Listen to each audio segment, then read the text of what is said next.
Bismillahirrahmanirrahim. Assalamu alaikum class 4. How are you all? I hope you all will be fine. Students, today's lecture is about unit number 10, the solar system, from the science factor, page number 74.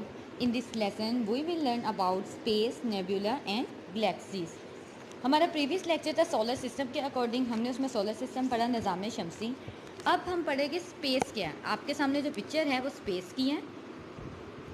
आप देख सकते हैं कि इसमें बेशुमार आपको छोटी छोटी बॉडीज़ नज़र आ रही है. कहीं पे आपको सन, कहीं पे कोई और प्लैनेट, या आपको बेशुमार यहाँ लाखों जो है सितारे नज़र आ रहे हैं. यही हमारी स्पेस होती है. So let's start the reading from the page number 74. Space means खला. इसकी पिक्चर भी साथ बनी हुई है. आप लोगों ने अक्सर ये नाम सुन रखा होगा स्पेस का. स्पेस का मतलब होता है खाली जगह. स्पेस दे, जगह दे. यानी जिस तरह हमारी अर्थ है, अर्थ पर स्पेस नहीं है. अर्थ पर हम ग्रेविटी फोर्स मौजूद है. हम लोग ज़मीन के ऊपर खड़े होते हैं, यहाँ पे बहुत कुछ मौजूद है. लेकिन स्पेस खला, उसमें स्पेस में आप जो है ग्रेविटी फोर्स मौजूद नहीं होती है. जहाँ पर आप यहाँ से ज़मीन पे खड़े होकर ऊपर की तरफ देखते हैं, आपको सूरज नज़र आता है, चाँद, सितारे और भी बहुत सी ऐसी चीज़ें भी मौजूद है, अजसाम मौजूद है बॉडी स्पेस में, जो कि हमें आम आँख से नज़र नहीं आ सकती. उसके लिए माइक्रोस्कोप या बहुत बड़ी बड़ी जो मशीनरी क्या उसे बोलते हैं, टूल्स यूज़ किए जाते हैं. ऐसे भी बॉडीज़ मौजूद है स्पेस में. या फिर स्पेस पर जाया जाता है, सैटेलाइट्स भेजी जाती है स्पेस की जो है वहाँ की डिटेल स्टडी करने के लिए. What is space? Space is the area in which planet, stars, moons and other bodies exist. Space यानी खला वो जगह है जहाँ पर बहुत से सैयारे, सितारे, चाँद और दूसरे अजसाम मौजूद है. दूसरे अजसाम मतलब इनके अलावा भी गैलेक्सी है, नेबुला है, और भी बहुत से छोटे छोटे ऐसे प्लैनेट्स हैं, ऐसी अजसाम हैं जिनके बारे में हम डिटेल में पढ़ेंगे, लेकिन नेक्स्ट क्लास में, इसी के चैप्टर के यूनिट के नेक्स्ट लेक्चर में. Space is everywhere except within the atmosphere of these bodies यानी कि सितारों सैयारों की बात हो रही है, कहकशाओं की बात हो रही है, जो कि स्पेस में मौजूद होती है.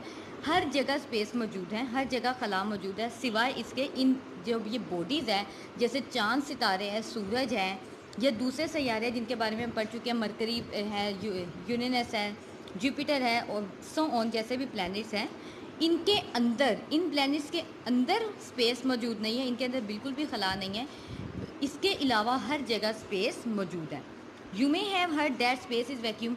वैक्यूम का मतलब भी खला ही होता है, खाली जगह. स्पेस को वैक्यूम भी कहते हैं. A vacuum is an area. Vacuum वो एरिया है डैट कंटेन्स नो मैटर, जहाँ पे कोई मैटर मौजूद नहीं होती. कोई हम अक्सर वैक्यूम क्लीनर करते हैं, हमने कालीन के लिए वैक्यूम क्लीनर रखे होते हैं. क्यों? वैक्यूम का मतलब होता है जब हम उसे यूज़ करते हैं तो वहाँ पे कोई चीज़ नहीं रहती, हर चीज़ को वो अपने अंदर संभाल लेता है. इस तरह हमारी सफाई हो जाती है, कालीन साफ़ हो जाता है. वैक्यूम वो जगह जहाँ पर कोई मैटर मौजूद नहीं होती. In fact there is matter throughout the space. हत्ता के स्पेस में, खला में मैटर मौजूद होते हैं. दीज आर, वो मैटर क्या है? These are gases and dust in space. Different किस्म की गैसेज होती है जो कि स्पेस में बेतहाशा मौजूद होती है, डस्ट मौजूद होती है. But there is far less, लेकिन बहुत कम मैटर मौजूद होती है. दैन इस निस्बत is found on planets and stars. जितनी जो है, जितना मैटर प्लैनेट्स पर, सैयारों पर या सितारों पर हमें मिल सकता है, उससे बहुत कम जो है मैटर मौजूद होता है, या होता ही नहीं है स्पेस में. स्पेस में मैटर मौजूद नहीं होते हैं, जबकि प्लैनेट्स में, स्टार्स में मौजूद होते हैं. स्पेस में क्या मौजूद है? गैसेस मौजूद है, डस्ट मौजूद है. अब वो है नेबुला. नेबुला लातीनी ज़ुबान का लफ्ज़ है ये, यानी कि इसका लातीनी ज़ुबान में इसका मतलब होता है कि बहुत बड़ा बादल या धुंध. और वैसे नेबुला जो सितारों के गुच्छे को कहते हैं. अब ये किस किस्म का बादल है या सितारा है, ये कैसे बनता है? आ नेबुला, सिंगुलर फॉर्म इसकी नेबुला है, प्लूरल में इसे हम बोलेंगे नेबुली. इस क्लाउड ऑफ गैस, ये एक बादल है गैसों का बना हुआ, गैसेस का. एंड डस्ट और गर्द का, डैट एग्जिस्ट इन स्पेस, जो कहाँ मौजूद है? स्पेस में, खला में. खला में मौजूद गर्द और गैसों का मजमुआ है, गैसों से बना एक बादल है एक, जिसे हम बोलते हैं nebula. Most of nebulae contain a lot of hydrogen gas in them. ज़्यादातर नेबुली के अंदर बहुत ज़्यादा तादाद में हाइड्रोजन गैस मौजूद होती हैं. Some nebulae are the remains of stars that have exploded and died. अच्छा, कुछ नेबुली इस तरह बनते हैं जब कोई सितारा ख़त्म हो जाता है, एक्सप्लोड हो जाता है, या डाइड यानी मर जाता है. जो सितारे की जब अपनी जो उसके अंदर मरकज़ मौजूद होता है, जब वो मरकज़ ख़त्म हो जाता है तो एक सितारा ख़त्म हो जाता है या मर जाता है. सितारे के ख़त्म होने के बाद वो एक ब्लैक होल छोड़ जाता है स्पेस में, एक निशान छोड़ जाता है जिसे हम ब्लैक होल बोलते हैं। उस ब्लैक होल को नेबुली बोलते हैं, यानी कि एक नया पैदा होने वाला सितारा। सितारे के मरने के बाद जो वहाँ पर निशान छोड़ जाता है वो ब्लैक कलर का, उसे हम नेबुला बोलते हैं। या फिर एक नया पैदा होने वाला सितारा जहाँ पे मज़ीद सितारे जन्म देता है, वो मज़ीद बनते हुए सितारों को नेबुला बोलते हैं। ये सितारे इतने छोटे होते हैं कि इनकी रोशनी नहीं होती और इन्हें आम आँख से नहीं देखा जा सकता। Other are stars in the process of being formed, और कुछ नेबुला वो होते हैं जो कि वो सितारे जो कि अभी बन रहे होते हैं, अभी नए पैदा होने वाले होते हैं, जैसा कि मैंने आपको बताया। It is hard to see nebulae from earth because they don't give out light, क्योंकि इनकी कोई रोशनी नहीं होती, इसलिए बहुत मुश्किल है ज़मीन से इन नेबुली को देखना। However, they can sometimes be seen because of light. हाँ, बाज़ औक़ात इनको देखा जा सकता है। क्यों? क्योंकि उस रोशनी की वजह से फ्रॉम नियर बाय स्टार्स, उनके करीब अगर कोई सितारा मौजूद हो। ये जो नेबुले मौजूद होते हैं स्पेस में, इनकी अपनी रोशनी ना होने की वजह से इन्हें नहीं देखा जा सकता, जबकि अगर इनके करीब में कोई और सितारे मौजूद है तो उनकी रोशनी की वजह से ये नज़र आ सकते हैं। का इसके साथ जो आपने अपनी नोटबुक पर वर्क करना है वो क्वेश्चन आंसर्स हैं।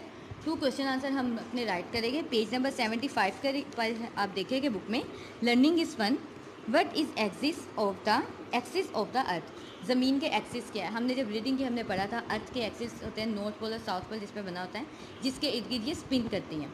The axis is an imaginary line passing through the north and south poles. एक तसव्वुराती लाइन है जिसे हमने तसव्वुर कर लिया है, ज़मीन क्योंकि स्फेयर शेप में है इसलिए हमने एक इमेजिनरी लाइन तसव्वुर की हुई है, जो कहाँ से पास होती है? नॉर्थ और साउथ पोल से गुजर रही होती है। The earth is constantly spinning on its axis, और ज़मीन मुसलसल अपने इस एक्सिस के इर्द गिर्द घूमती रहती है। How are the seasons caused? मौसम कैसे बनते हैं, इसकी वजह हमने बतानी है। The different season and climatic conditions, यानी कि आबो हवा की जो हालात हैं, हमारे जो आबो हवा जिसे हम बोलते हैं मौसमों की तब्दीली, on the earth are cause by this revolution around the sun. Revolution यानी घूमना, उसके सूरज के गिर्द चक्कर की वजह से बनती हैं। And by tilt of axis, और उसका जो एक्सिस है उसके तरफ जो झुकाव हैं, झुकाव की वजह से मौसम बदलते हैं। हमने ये रीडिंग में डिटेल में पढ़ा था।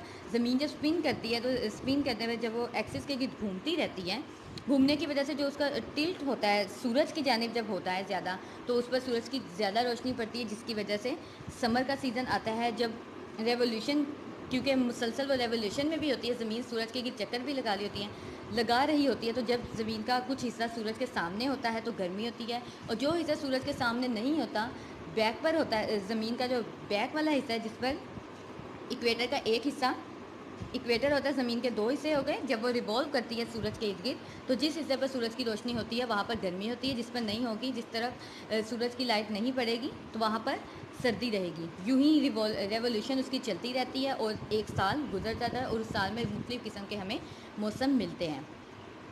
तो ये दोनों क्वेश्चन आप अपनी नोटबुक्स पर राइट करेंगे। आपने नेटिव स्कूल के स्लोगन को नहीं भूलना, रुकना नहीं है, आगे बढ़ते जाना है। अल्लाह हाफिज़।